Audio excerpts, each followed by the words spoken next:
Hola y bienvenidos a Spellcasters, un podcast donde discutimos sobre fantasía y ciencia ficción. Mi nombre es Solito. Y mi nombre es César. Nuestros días se llenan de la magia y tecnología de infinidad de mundos, y nuestra tarea es compartir este conocimiento a ustedes. Bienvenidos al quinto episodio de Spellcasters. Es una nueva semana, lo que quiere decir que durante los siguientes 40 minutos o más hablaremos sobre fantasía y no tanta ciencia ficción, porque hoy hablaremos de los subgéneros de fantasía. La fantasía tiene tantos ingredientes como la cocina de un chef profesional, comenzando por la fantasía clásica, las historias heroicas, la fantasía más oscura e incluso los relatos cómicos que involucran vampiros, revólveres y enanos. El resultado de una historia depende de cómo los autores trabajan con sus elementos, y hoy vamos a explorar los distintos subgéneros de la fantasía.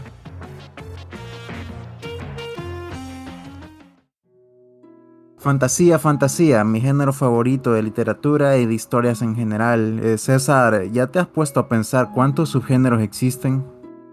Desde que hemos estado en este podcast, no me había puesto a pensar la cantidad de tantos géneros diferentes, ¿no? Y creo que, así como tú, la fantasía es mi género favorito. No le puedo quitar el prestigio a la ciencia ficción, ¿no? Porque pues también es algo que me irradia Felicidad. felicidad. Pero sin duda alguna que la fantasía es mi diario vivir. Y de ponerme a pensar cuántos subgéneros de fantasía hay, creo que como vamos a hacer en un momento, enumerar una lista, creo que nos quedaríamos cortos en el rango total, ¿no? Porque no creo que sea la lista que tenemos solamente eso, sino que hay muchos más.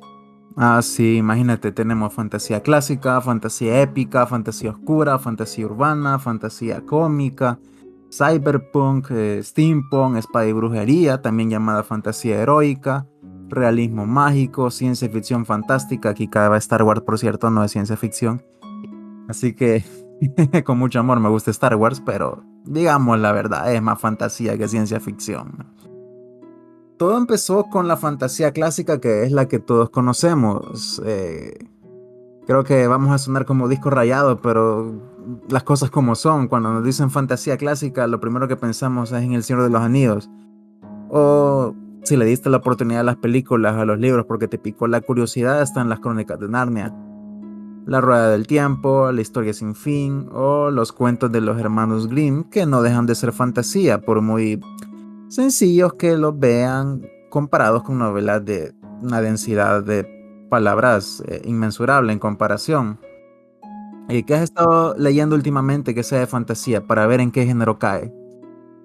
Am, Creo que la último que leí que yo considero fantasía sería de la saga del Mar Quebrado, aunque pues no quiero entrar en spoiler, ¿no? Pero a medida que transcurre todo el relato de la historia, como que ya no entra tanto en fantasía, sino que se pasa a algunos otros géneros, pero no estoy tan seguro si estoy en lo correcto, ¿no? ¿Qué me dices tú?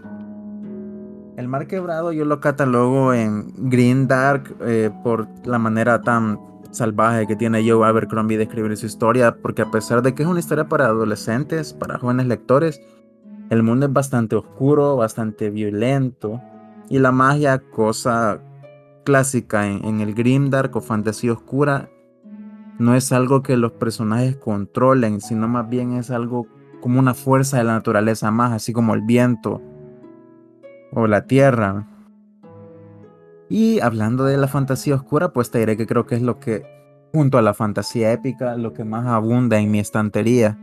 Creo que todos los oyentes ya habrán visto o al menos escuchado de Canción de Hielo y Fuego o Juego de Tronos, como lo llamó la serie.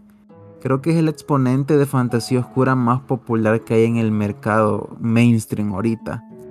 Pese a que la serie ya terminó, creo que influyó mucho en las personas.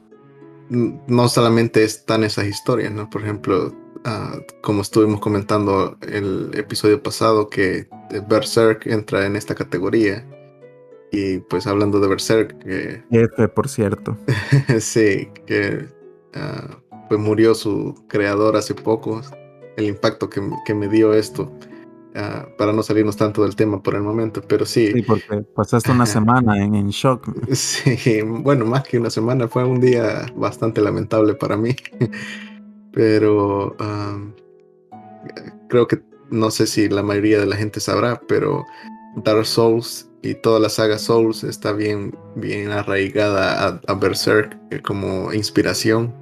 Entonces también Dark Souls entra en esta categoría como fantasía oscura. Definitivamente. ¿Qué más gris que Dark Souls? Y es lo que categoriza a este tipo de historias. Los personajes usualmente tienen una moralidad gris. Aquí no está esa falsa dicotomía de que buenos contra malos. Creo que hay una palabra, maniqueísmo, que es la que dice, yo soy bueno y ahora vamos contra lo malo. Sí. El Grindr se caracteriza porque sus personajes son tremendamente humanos. Por ejemplo, hay una historia que se llama La voz de las espadas, donde hay un personaje que se llama Glokta, que es un inquisidor tullido, un ser amargado, terriblemente amargado, porque es un tullido que vive con dolores las 24 horas del día, los 7 días a la semana. Es capaz de reír con la gente que le cae bien o de meterle terror a aquellos que se enfrentan a la autoridad del rey. No es alguien inherentemente malo, pero tampoco es un pan de Dios, digo, es un inquisidor. Y tenemos la imagen mental de lo que tomamos en cuenta como inquisidor, alguien que tortura, alguien que mata en pro de su gobierno, de su reino. Pero el personaje no deja de ser humano y creo que es de las cosas que más me gustan de este subgénero. Creo que se explora bastante la realidad humana, ¿no? Todo estos, los sentimientos, todo lo que uno lleva por dentro y lo expresa bastante en estas historias.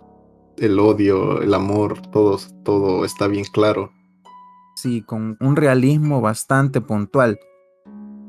Si nos vamos a una historia como El Señor de los Anillos, nosotros, salvo el final del libro, que es la parte donde Frodo es corrompido, pero ya es por el anillo. Si nosotros miramos a Frodo al principio de la historia, él es una persona, buen vecino, buen amigo, buen ahijado, buen hijo. No sabemos nada de su familia más allá de Bilbo, pero vos lo ves que es una buena persona. Y tenés al otro lado del espectro a los Nazgûl o a los orcos, que son una representación de la maldad. Ahí estamos hablando del maniqueísmo. Ujú.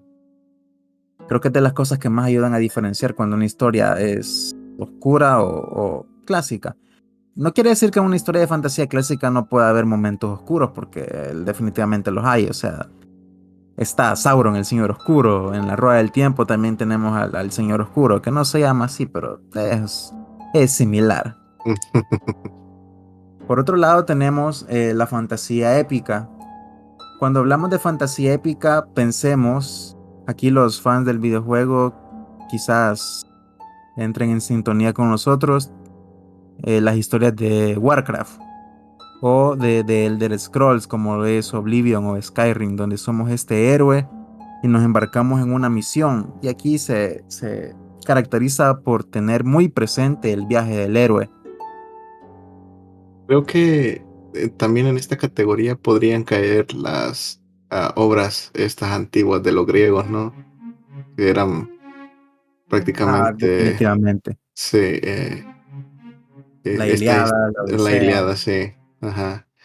Creo que es la categoría por excelencia de la antigua Grecia. Sí.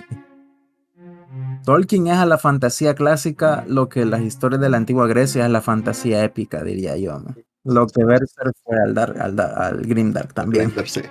Creo que mucha gente no se percata, ¿no? Que estas historias son fantasía épica en sus orígenes, ¿no? Quizás las leen y piensan, no, bueno, son historias, son leyendas nada más de la antigua Grecia, pero pues no, es fantasía épica.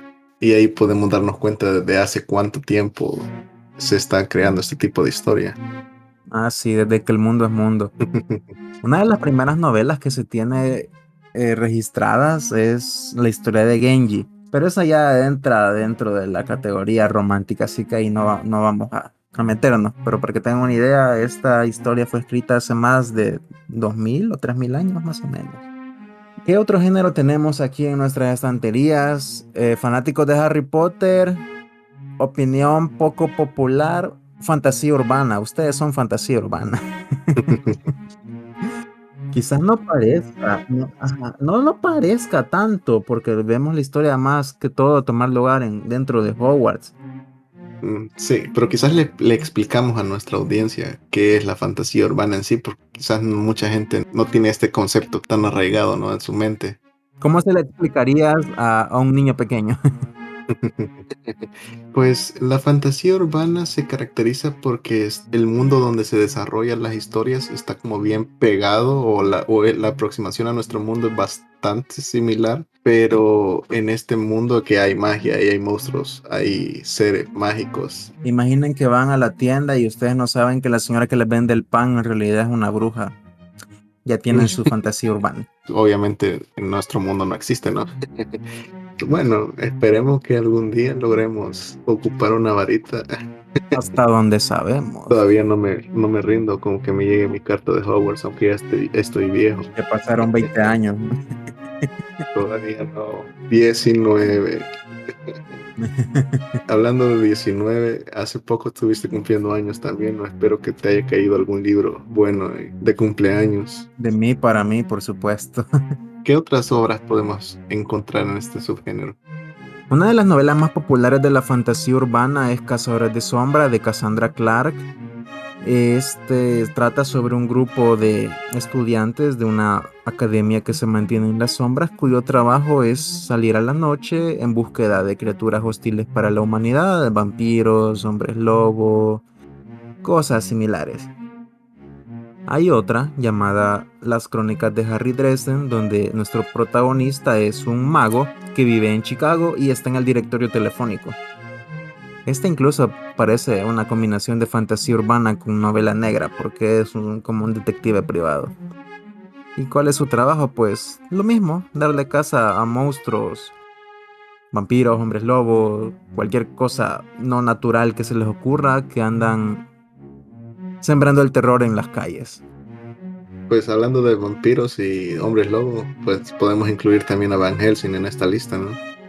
Que como te Sí, dije anteriormente, está bien arraigado a nuestra realidad, pero quizás como mucha gente se recuerda de la película que salió hace, pues ya bastante, quisiera sí, ya decir que no bastante. hace tanto, pero la verdad que sí, ya hace bastante. Ya, ya hace bastante. Muy buena, por cierto, a Sí, mí me gusta bastante esa bien. película.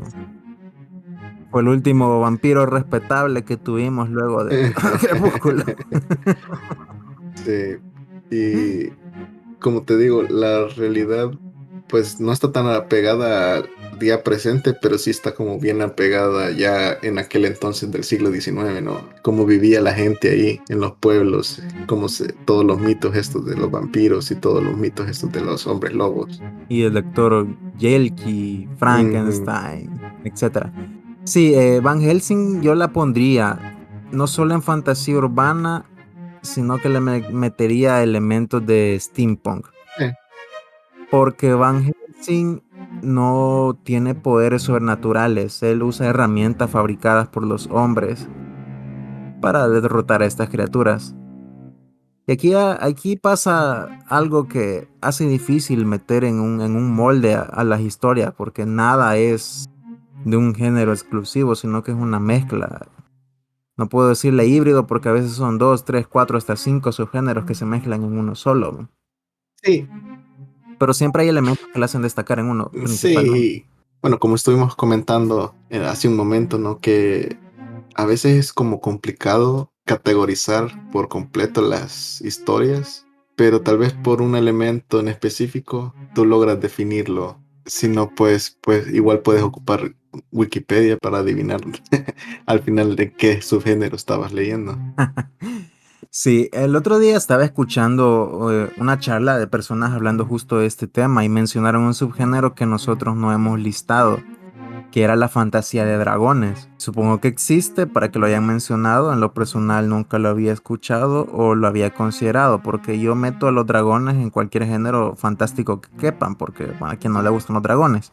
Pero esto de los géneros y que no sabemos cuál es a ciencia cierta o cuál tiene más peso, lo que acabas de mencionar, me hace pensar, por ejemplo, Skyrim.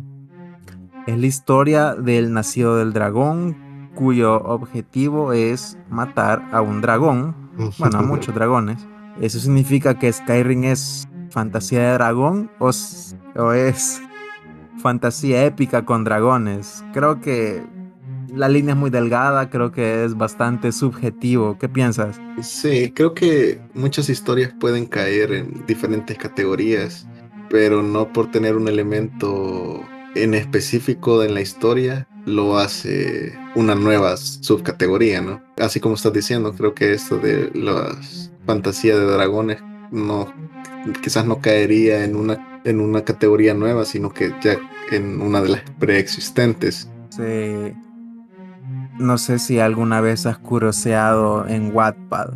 Mm, ahí creo que he escuchado que la gente escribe muchos fanfics. Prácticamente. Pero lo que quiero decir es que ahí en Wattpad, romance de vampiros se ha convertido en un subgénero y siempre que leo eso me da algo.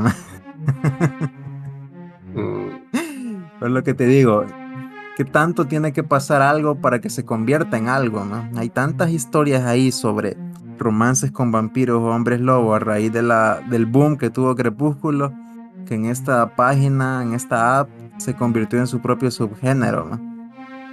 Con esto espero que a nadie se le ocurra inventar algún romance con dragones, por favor, muchas gracias. bueno, en el anime existe. ¿Cuál? No quiero comentar eso.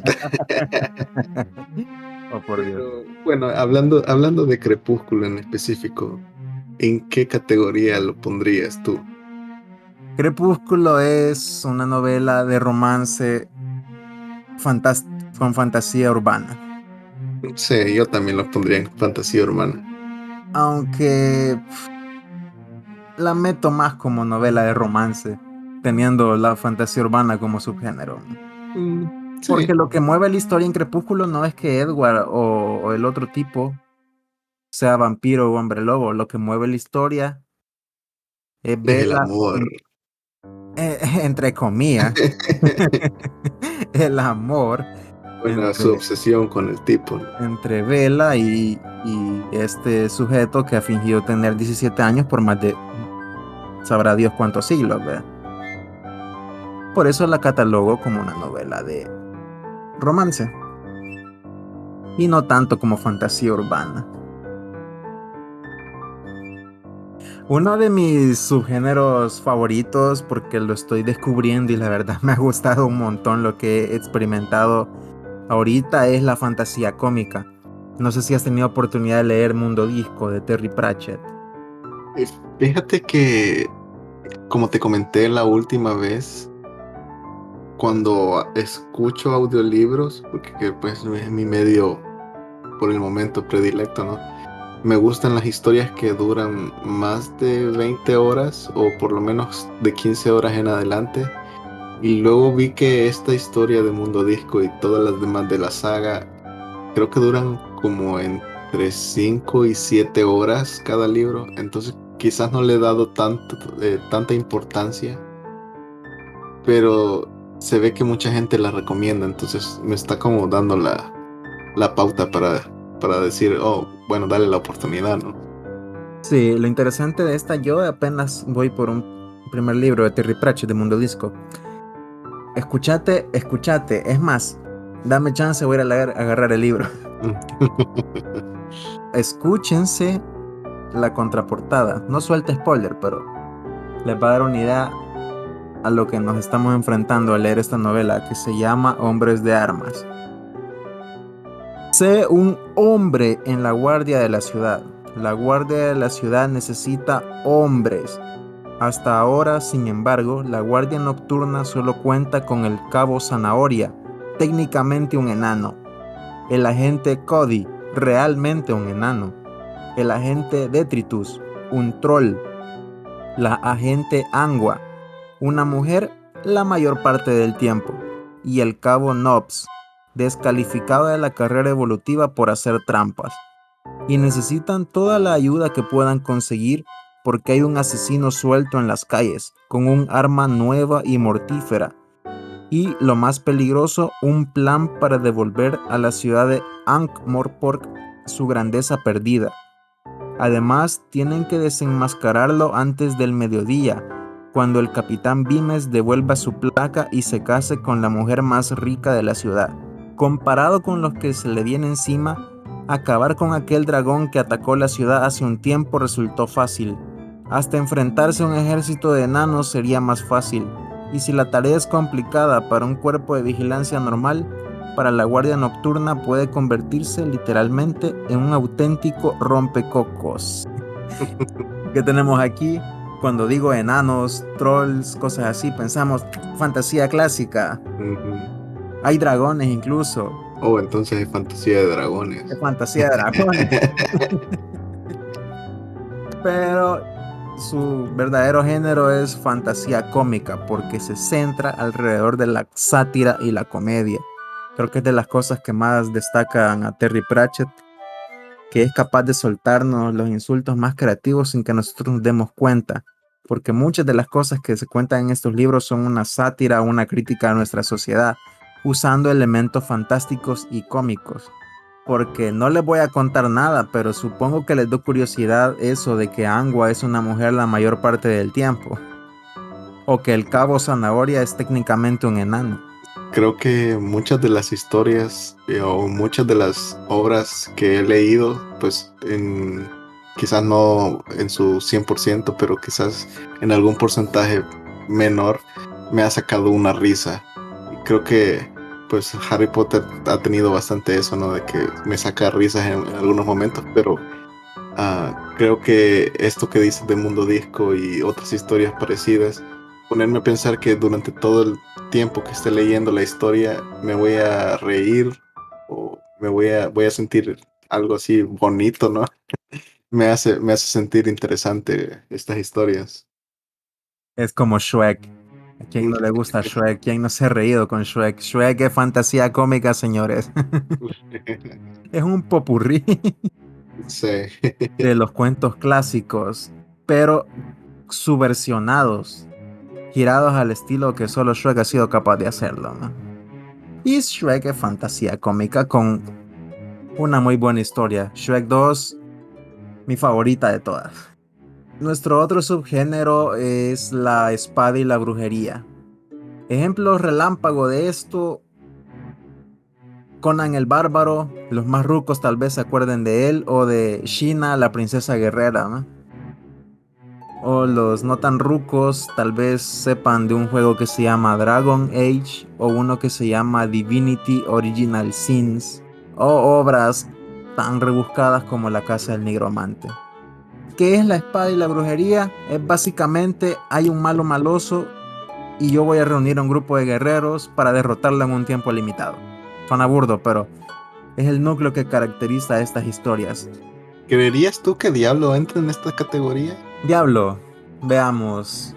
Yo creería que puede caber aquí. O sea, el mundo de Diablo es tremendamente oscuro y violento, lo que me tienta mucho a meterlo dentro de fantasía oscura. Es más, creo que puede ser un subgénero de la misma, pero también comparte elementos con espada y brujería. Vamos a dar por sentado que nuestros oyentes saben de qué va Diablo, sobre matar a Diablo. Sí, no estamos hablando de que van a adorar a Diablo, no. No, Van a matar a Diablo. matar a Diablo. Y no solo a Diablo, a muchos otros más. A Diablo y amigos. Y generalmente nuestro personaje pues es un héroe con motivos personales dentro de su misión de venganza. Sí, lo pondría dentro de la espada y brujería. Lo mezclaría también con fantasía oscura, como subgénero. No como género primordial, porque la magia dentro de Diablo es demasiado controlable. Y una característica del Grimdark es que la magia, como ya mencioné antes, sea considerada como una fuerza de la naturaleza que por lo general no cualquiera la controla. Y en Diablo pues es bastante común que la gente la domine. Ujú. No sé si has escuchado de este juego que se llama Dragon Dogma. Creo que también entraría en esta categoría, porque pues narra la historia de una persona que vive en una aldea y que de la nada un día un dragón inmenso despierta, llega a la aldea, ataca a la aldea, le roba su corazón y entonces él empieza a recorrer un camino para recuperar el corazón, porque está atado a este dragón. Sí, suena a espada y brujería o fantasía de dragones. Fantasía de dragones también. Y fantasía épica. Es una ensalada. ¿Cómo podríamos diferenciar la fantasía épica y la espada y brujería para que nuestros oyentes no se vayan a confundir? ¿Qué creerías tú que podríamos definirlo para que la gente no se confunda? Creo que la espada y la brujería se identifica fácilmente porque nos deja claro que hay un antagonista definitivo y nosotros que somos el héroe tenemos que ir a buscar al antagonista definitivo antes de que sea demasiado tarde. Muchas de las historias de espada y brujería de hecho han sido sacadas de juegos de dragones y mazmorras que esencialmente de eso van, vea. Hay un malo maloso al que hay que derrotar. No tengo tanto tiempo, así que me voy a embarcar en una misión. Creo que espada y brujería, los elementos que la destacan, que la identifican son la propuesta del antagonista definitivo al que hay que derrotar, el héroe con su misión desde el capítulo 1 a derrotarlo y el viaje desde el confrontamiento inicial con el antagonista hasta el final. Y diría que el viaje es lo que la hace destacar. Sí, porque podemos poner de ejemplo también para hacer el contraste, ¿no? De lo que estás diciendo, la Odisea, que en la Odisea no es que exista un malo maloso y la Odisea pertenece a la fantasía épica, ¿no? Lo que es la historia de Ulises después de una guerra tratando de regresar a su pueblo, ¿no? Sí, sí, no es que sea eso espada y brujería, no. Sería, creo que ilógico decir que la Odisea es espada y brujería cuando es un género Ahí podemos poner el contraste, ¿no? Es que la gente diga, oh, se parece a la Odisea, entonces es fantasía épica. Si no, pues entonces entra más en espada y brujería. Pero ahí vamos a que también muchas historias se inspiran en lo que en sí es una odisea. ¿Y qué es una odisea?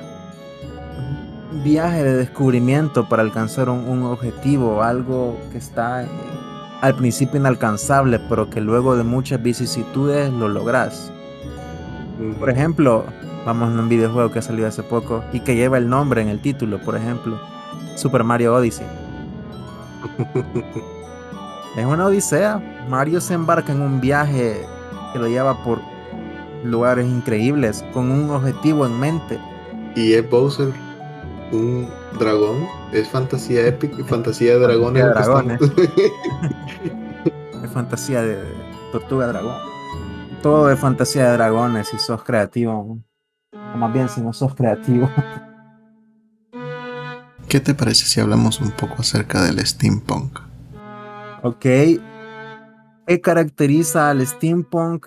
Pues cuando pensamos en steampunk pensamos en Londres victoriano.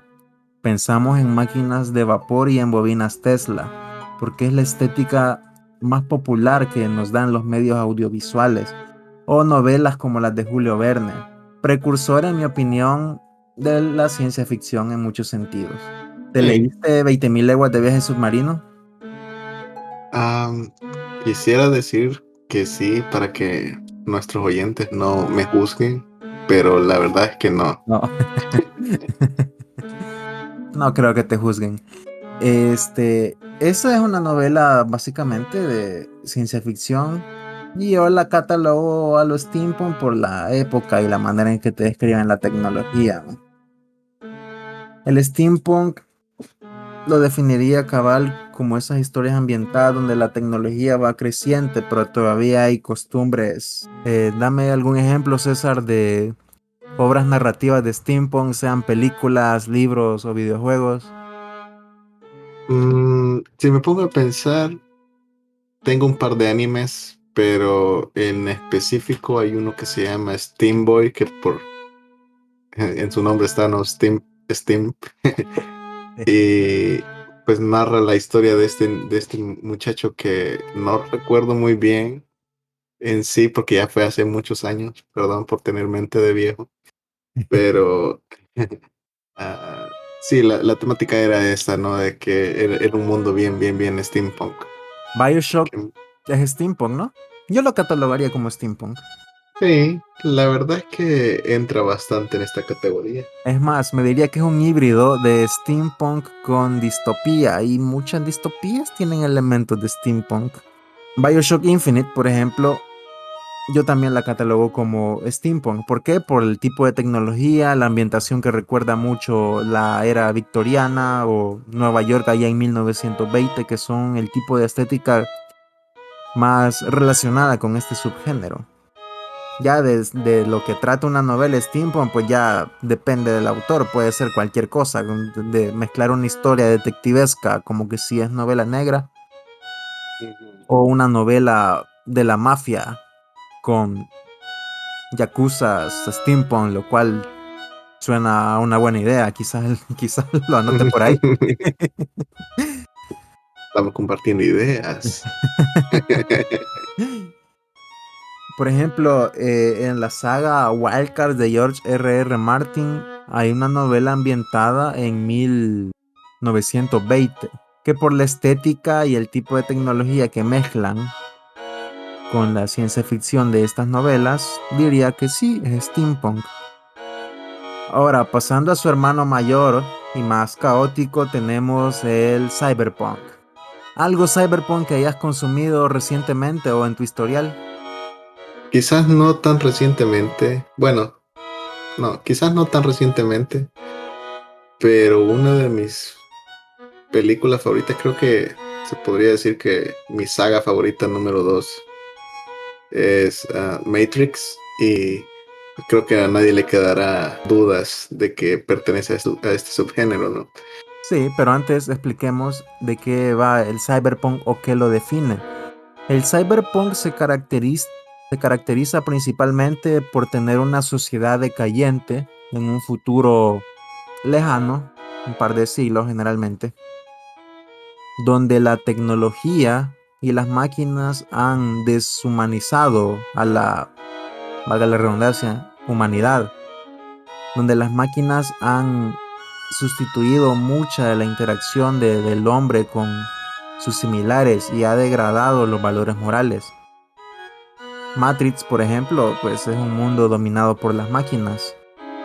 Estados Unidos de Japón es una historia sobre, es una novela del género crónico, donde se cuenta qué habría pasado si los nazis ganaran la Segunda Guerra Mundial. Es muy interesante, porque ya que los nazis ganaron la Segunda Guerra Mundial, Japón conquistó Estados Unidos de América. Por eso se llama Estados Unidos de Japón.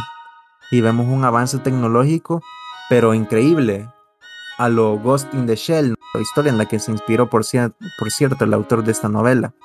Distopías como 1984, muchos las catalogan dentro de este género también, porque existe tecnología ficticia en una sociedad oprimida. Por eso mucho cyberpunk lo mezclan con la distopía, donde existe este elemento de opresión, de represión, donde la humanidad ha olvidado lo que era la verdadera libertad, porque está tan atada a la tecnología que ya no saben ni quiénes son, ni quieren volver a su realidad, como en Ready Player One, donde la gente pasa conectada a este dispositivo 24/7.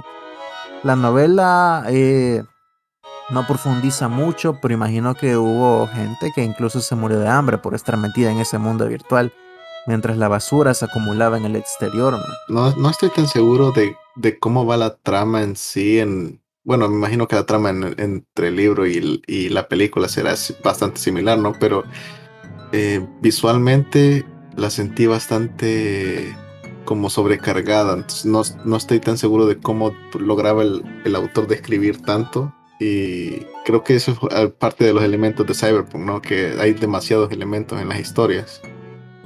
¿Cómo logras describir lo que está sucediendo en esta historia, ¿no? En esta de Ready Player One. Tú dices que leíste el libro, ¿no? Mira que para empezar yo detesté ese libro, pienso que es bastante malo. No siento que sea el mejor exponente del cyberpunk que hay en el mercado. Pero puedo entender por qué está está en ese subgénero. Por lo que ya había comentado, que la tecnología superó a la humanidad al punto de que la gente busca refugiarse en ella, porque afuera todo es un caos y la gente quiere escapar a esta fantasía de vivir en este mundo virtual, ¿no? La película no ahonda mucho, de hecho el libro tampoco, en la precariedad en la que está el mundo real, porque se la pasan metidos ahí en este mundo de fantasía. Me habría gustado que el autor explorara ambos mundos para ver los contrastes. Por eso, en mi opinión, no es el mejor exponente del género. Creo que Akira entraría en este tipo. Bueno, no creo. Estoy casi seguro de que Akira entraría en este subgénero. No sé si has tenido la oportunidad de ver esta película. No he tenido chance, pero para los que como yo tampoco hemos tenido chance, danos ahí una premisa, una idea de lo que va. A ver, pues la historia gira en torno a la idea de un ser llamado Akira, que en la película no, quizás no te lo explican por completo, porque es un manga, pero pues yo no he leído el manga, yo solo he visto la película, pero pues me ha gustado. Pero la película gira en torno a este, ¿no? A este ser llamado Akira, que es como un niño con poderes. Y le hicieron tantos experimentos que él muere, pero sus órganos están contenidos como en unas vasijas. Y ah, aún muerto, por medio de estas vasijas, por medio de estas vasijas él puede manifestarse en el mundo, ¿no? Pero la historia sigue a un miembro de una pandilla de motociclistas que al tener un accidente se le descubre que tiene actitudes eh, parecidas o similares a las que tenía Akira y empiezan a hacer experimentos con él, pero estos experimentos lo tornan a él en un psicópata, se podría decir. Suena a Cyberpunk duro. Sí, creo que mucho de las historias cyberpunk que conocemos es como tienen bastante referencia de Akira. Sí, has sentado un precedente. Nos quedan pocos subgéneros ya aquí en esta pequeña lista que hemos armado. De hecho, estos últimos tres tenemos la fantasía histórica, el realismo mágico y la ciencia ficción fantástica. De la fantasía histórica, pues creo que su nombre es bastante explicativo. Es cuando se hace un retelling o se vuelven a contar eventos que ocurrieron en la historia de nuestra historia, pero con elementos fantásticos. Hay una obra llamada La Gracia de los Reyes de Ken Liu, donde se relata eventos de la historia de la antigua China con elementos de fantasía. En el realismo mágico, pues levanten la mano los que ya leyeron 100 años de soledad de García Márquez. Vos esa levantaste la mano, no la leíste. La leí, creo que la tengo ahí en mi estantería. Creo que tengo un par de libros de él que no he leído y creo que voy a irme liberando de ellos. Fíjate que 100 años de soledad no he leído mucho de este subgénero de realismo mágico, pero lo que leí me gustó mucho. No voy a reventar, no, de hecho es bastante difícil hacer spoiler de esa novela.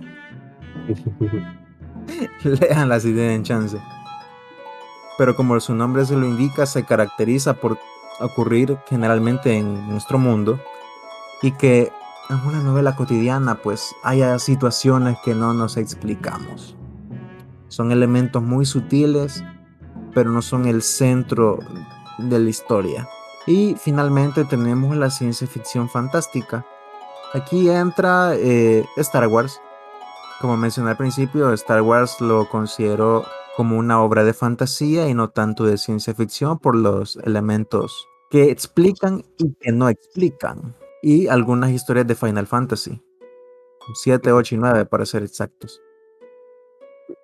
Quizás no tanto 9 porque esa es más fantasía Quizás la Sí, pondría en es espada y cierto, brujería, sí. Pero sí, es creo cierto, que es cierto. el 7, 6, 7, 8. 6, 7, 8, por ahí. El asunto es que la ciencia ficción fantástica la identificas fácilmente porque hay magia en el mundo y no te explican un carajo de la tecnología cómo funciona.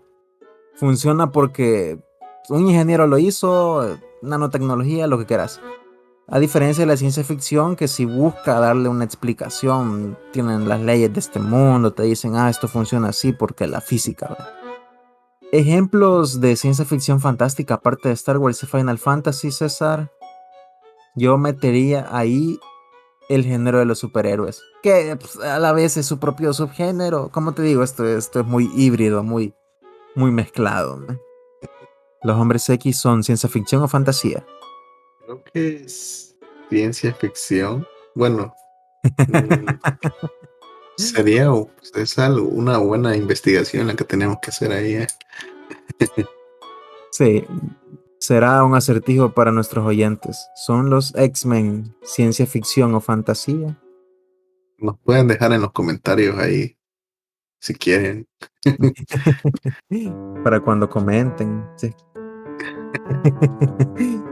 Bueno, llevamos ya cerca de 40 minutos aproximadamente hablando. Creo que vamos a ir concluyendo por aquí. Nos hemos dejado muchos subgéneros en la lista. Como decíamos al principio, la lista es inmensurable.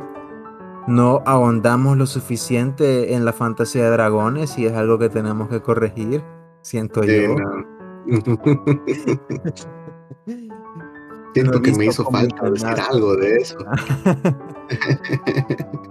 Les recomiendo escuchar una canción que se llama Hadas y Dragones. Está perfecta para cuando terminen de escuchar este podcast, ¿no? Va a elevar su nivel de dragones al máximo. Les invitamos a que si alguno de estos subgéneros les llamó la atención o alguna de las historias aquí mencionadas les llamó la atención, pues jueguenlo si son videojuegos, léanlas si son novelas o escúchenlas si tienen audiolibro. Y creo que me parece bastante interesante todo el tema que estamos tocando ahorita. Creo que da bastante claridad a la gente. Quizás la puede guiar un poco acerca de estos temas porque pues mucha gente piensa en fantasía, pero quizás al pensar en fantasía la primera imagen que se les viene a la mente es El Señor de los Anillos o Narnia o no sé, algo similar, ¿no? Algo bien que esté como bien mainstream. Quizás no se da cuenta de que aparte de este tipo de historias hay otros subgéneros que quizás les pueden interesar más o quizás les pueden ampliar su librería, ¿no? Que no se queden en solamente un subgénero, sino que exploren otros que a lo mejor si escucharon uno de los que dijimos por el momento, ah, se interesen por él y pues vayan y conozcan nuevas historias. Correcto, exploren nuevos mundos, atrévanse. No todo trata sobre derrotar al Señor Oscuro, no toda fantasía trata sobre derrotar al Señor Oscuro. Así que dicho esto, gracias por escucharnos y estén pendientes a nuestro próximo episodio. Hasta la próxima.